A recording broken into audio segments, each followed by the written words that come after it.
Les puces électroniques greffées sous notre peau pour mieux nous contrôler, ce n'est pas de l'avenir. Nous sommes en plein dedans. Une société américaine commence à commercialiser une puce électronique qui s'implante sous la peau. Une puce qui contient tout votre dossier médical. En cas d'accident ou de malaise, un médecin équipé d'un lecteur peut immédiatement connaître vos antécédents. Les technologies spécifiquement conçues pour suivre et contrôler les êtres humains sont en cours de développement depuis au moins 2 décennies. Vous le saviez ? Eh bien, c'est comme ça. Une puce électronique sous la peau, quel bonheur. Plus besoin de courir à droite, à gauche ou de patienter pour un entretien. La puce électronique est là pour vous faciliter la vie. Elle donnera des informations sur l'individu, le nom, le type de sang, la date de naissance. Elle permettra même de faire des paiements en ligne sans sortir sa carte bleue, simplement en scannant sa peau. Elle sera également équipée d'un émetteur GPS qui permettra votre localisation avec une marge d'erreur égale ou inférieure à 5 mm. Au cas où votre enfant se perd ou que votre mari ne vous répond pas, vous saurez toujours où il se trouve. Et puis au cas aussi où un terroriste vous kidnappe. Ah non, vous imaginez le gain de temps et d'argent ?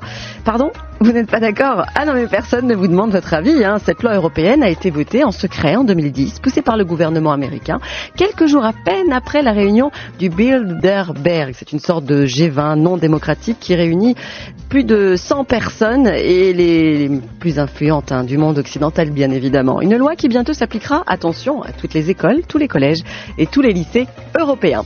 Bill Gates en personne a même financé en Afrique une puce électronique de contrôle des naissances qui fonctionne 16 ans dans le corps humain. La puce contiendrait une hormone administrée 30 mg par jour pour que les femmes africaines, bien sûr, cessent d'enfanter. Cette technologie est officiellement prévue pour 2018.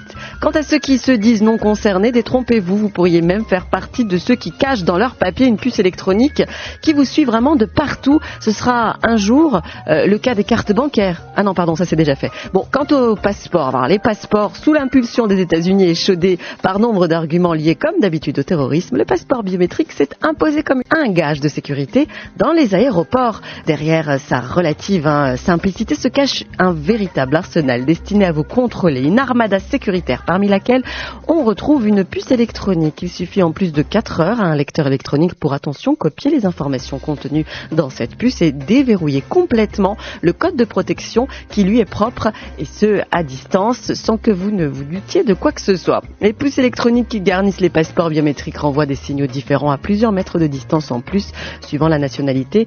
Près de 19 emplacements sont prévus dans cette puce en plus pour accueillir les données de nos empreintes digitales, notre iris, nos visages, des prouesses technologiques qui rendront notre détection de plus en plus facile, et on le comprend bien, notamment grâce à la reconnaissance faciale et oculaire.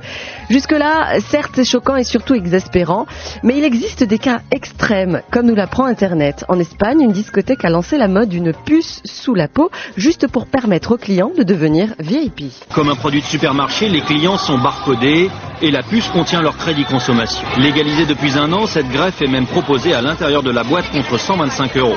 La puce est greffée sous la peau et reliée à un compte personnel, un peu comme un compte bancaire. Et qu'en pensent les utilisateurs ? Je ne sais pas pourquoi j'ai voulu faire ça. En fait, c'est peut-être parce que tout le monde l'a. Et puis, c'est pour savoir comment c'est juste pour ça. Je crois qu'il y a des petits problèmes ensuite une fois qu'on a cette puce. On écoute. Reste le problème du pistage éventuel des clients, car la puce permet aussi de suivre un individu par satellite, ce qu'aucune législation n'interdit en Europe.